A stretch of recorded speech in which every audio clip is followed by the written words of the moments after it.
Husnabad road షోలో మాజీ మంత్రి హరీష్ రావు మాట్లాడుతున్నారు. లైవ్ చూద్దాం.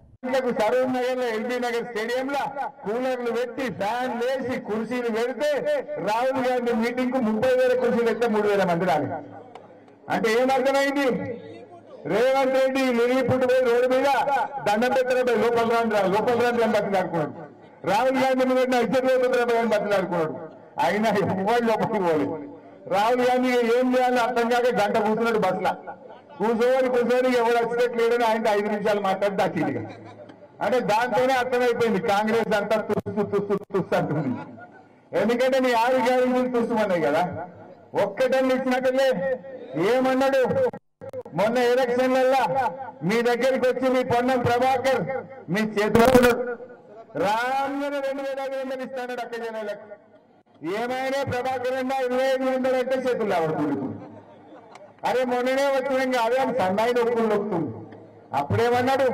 ఇక రాగానే మళ్ళీ 2,500 అన్నాడు. వచ్చిన 5 చెల్లెల కన్నా ఇవాళ మా చెల్లెళ్ళకి నేను ఒకటే చెప్తున్నా, ఎవరైనా కాంగ్రెస్ వచ్చి నువ్వు ఓటు అడిగితే ఇప్పుడు 5 నెలలు నిండి 6 నెలలు పడ్డది. 5 నెలల పైసలు రావద్దా చెల్లెలకు? 5 నెలలు ఇంటూ 2,500 అంటే 12,500 రూపాయలు. కాంగ్రెస్ ఏదైనా ఓటు అడిగితే బిడ్డ 12,500 అది పెట్టిన తర్వాతనే ఓటు అడుగుమని చెప్పారు. కాంగ్రెస్ పార్టీ మా అక్కలకు చెల్లెలకు ఒక్కొక్కరికి 12,500 బాకీ పడ్డట్టా లేదా? దాన్ని ఇచ్చినాక మాట్లాడమన్నది కొడుకులు ఎవరన్నా. మా అవ్వాతాతలు కేసీఆర్ 200 పెన్షన్ 2,000 చేస్తాంటే చేయలేదా? బరాబర్ ఇచ్చిందా లేదా? ఏమన్నారు కాంగ్రెస్ వాళ్ళు? మేము వస్తే 4,000 ఇస్తాం, తెల్లారే ఇస్తాం, మళ్ళా నెలనే ఇస్తాం. పడ్డ ఐసలే పడ్డదా? ఈ అవ్వ పేరేముండే పడ్డా 4,000. ఏం పేరు? బిల్లు లక్షవా? 4,000 పడ్డా లక్షవా? పడ్డగా లేదా? పల్లె. మరి ఎవరు కొట్టేస్తావు నువ్వు? కారు చెయ్యి, రేపు అసెంబ్లీలో కాంగ్రెస్ లో మెడల్ వంచి నీకు లక్షలకు 4,000 వస్తాయి చెప్తా. ఇప్పుడు అవ్వకు లక్షలకు ఎంత బాకీ పెట్టట్టు కాంగ్రెస్? 5 నెలలు ఇంటూ 2,000 అంటే 10,000 రూపాయలు లక్షలకు బాకీ పడ్డది. లక్షలకు 10,000 ఇచ్చినాకనే ఎవరైనా లక్షల దగ్గరికి వచ్చి కాంగ్రెస్ పార్టీకి ఓటేయమని అడగాలి. అంతేనే కదా? ఇవాళది మోసం కాదా? ఎవరు ఇచ్చిపెట్టిందే కాంగ్రెస్? అక్క చెల్లెలకు మోసం, అవ్వాతాతలకు మోసం, రైతులకు మోసం, విద్యార్థులకు మోసం, నిరుద్యోగులకు మోసం, ఉద్యోగులకు మోసం చేసింది. ఒక్కరికన్నా మాట నిలుపుకున్నారా చెల్లె? ఏమన్నారు మీకు? కేసీఆర్ ఆడవిలో పెళ్లి పెట్టుకుంటే లక్షిచ్చిండు, మేము తులం బంగారం కలుపుతామన్నారు. కలిపిన ఆలోచనే తులం బంగారం వచ్చిందా? ఎవరికైనా వచ్చిందా? అదేందో ఏమో కాంగ్రెస్ వాళ్ళు కాలు పెట్టిన వాళ్ళ ఆ బంగారం కొండెక్కింది. మొన్నటిదాకా 50,000 తులం ఉండే, కాంగ్రెస్ వాళ్ళు వచ్చినాక 75,000 అయింది. అయిందా లేదా? తులం బంగారం ఎగరెక్కింది, ధర మాత్రం పెంచింది. ఇంత కళ్యాణ లక్ష్మి చెక్కు బౌన్స్ అయిపోయింది. అయినా కాంగ్రెస్ కొట్టేద్దామా? వేద్దామా? ఇంకా వేస్తే ఉంచుతారా వీళ్ళు?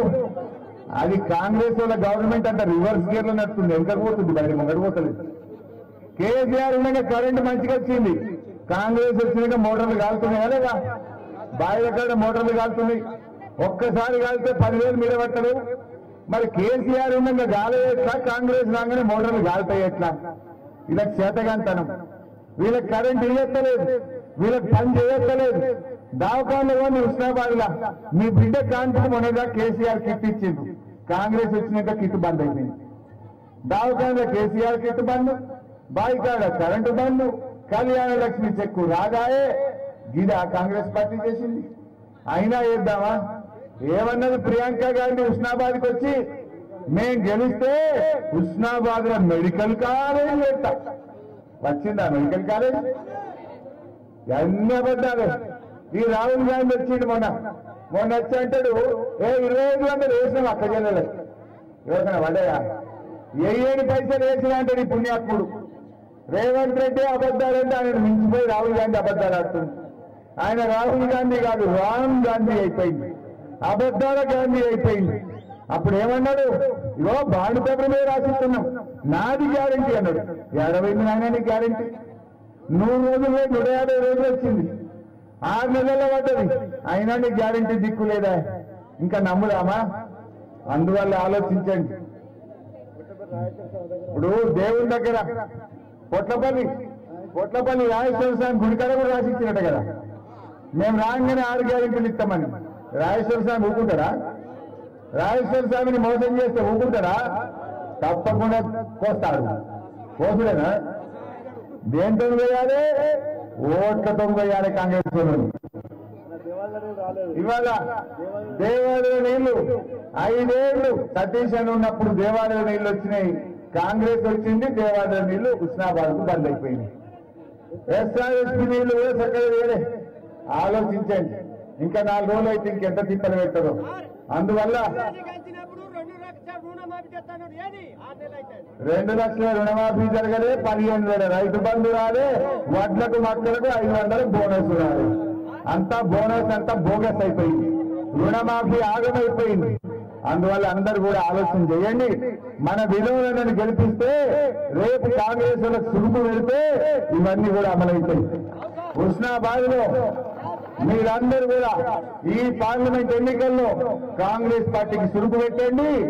ఏమీ పని చేయని ఈ బీజేపీ కాంగ్రెస్ పార్టీలను మీరందరూ బుద్ధి చెప్పి పని చేసే వినోదన్నను వికాసం కోసం, అభివృద్ధి కోసం, హుస్నాబాద్ ఆత్మ గౌరవం కోసం మన వినోదన్నను మనం గెలిపించుకోవాలని నేను పేరు పేరున కోరుతా ఉన్నా. 1-2 రోజులు కష్టపడండి. 2 రోజులు మీ ఇంటింటికి పోయి 6 గ్యారెంటీల పేరు మీద బాండ్ పేపర్ బౌన్స్ చేసిన కాంగ్రెస్ కు బుద్ధి చెప్పే విధంగా మీరు ఇంటింటికి పోయి చెప్పాలి. ఇవాళ బీజేపీ అయిన బండి సంజయ్ గారు బొమ్మలు వంచి ఓట్లేయమంటుండు. బొమ్మలకు కాదు ఓట్లేసేది, పనిచేసే వాళ్ళకి ఓటేయాలి. నీ కడుపు నింపిన వాళ్ళకి ఓటేయాలి, పేదల కోసం పనిచేసిన వాళ్ళకి ఓటేయాలి. బండి సంజయ్ ఓటేస్తే అంత ఉన్నదే అయిపోతుంది. అందువల్ల ఈ ఎన్నికల్లో మన వినోదన్నను ఆశీర్వదించడానికి అక్క చెల్లెళ్ళు, అన్నదమ్ముళ్ళు, రైతన్నలు, మా ఎస్టీ అక్కలు, చెల్లెళ్ళు, తమ్ముళ్ళు అందరూ కూడా ఇవాళ కాంగ్రెస్ కు ఓటేయాలని చెప్పి నేను మీ అందరినీ కోరుతా ఉన్నా. మన బీఆర్ఎస్ పార్టీ గుర్తు కారు గుర్తు. బీఆర్ఎస్ పార్టీ గుర్తు ఆ కారు గుర్తు మీద వినోద్ అన్నది 3వ నంబర్ మీద వినోదన్న గారి కారు గుర్తుకు ఓటేసి దీవించండి. మా ముస్లిం మైనార్టీలు కూడా ఆలోచించండి. ఇక్కడ కాంగ్రెస్ 3rd ప్లేస్ లో ఉన్నది. కరీంనగర్ లో కాంగ్రెస్ 3rd ప్లేస్, అది గెలిచే సవాలే లేదు. మా మైనార్టీ, క్రిస్టియన్, ముస్లిం మైనార్టీ సోదరులారా, మీరందరూ కూడా మరి బీజేపీని ఓడించాలంటే కారు గుర్తు మీద ఓటేసి వినోదన్నను గెలిపించాలని కోరుతూ జై తెలంగాణ. కారు గుర్తుకే ఒక పాట బిడ్డ, మంచి పాట.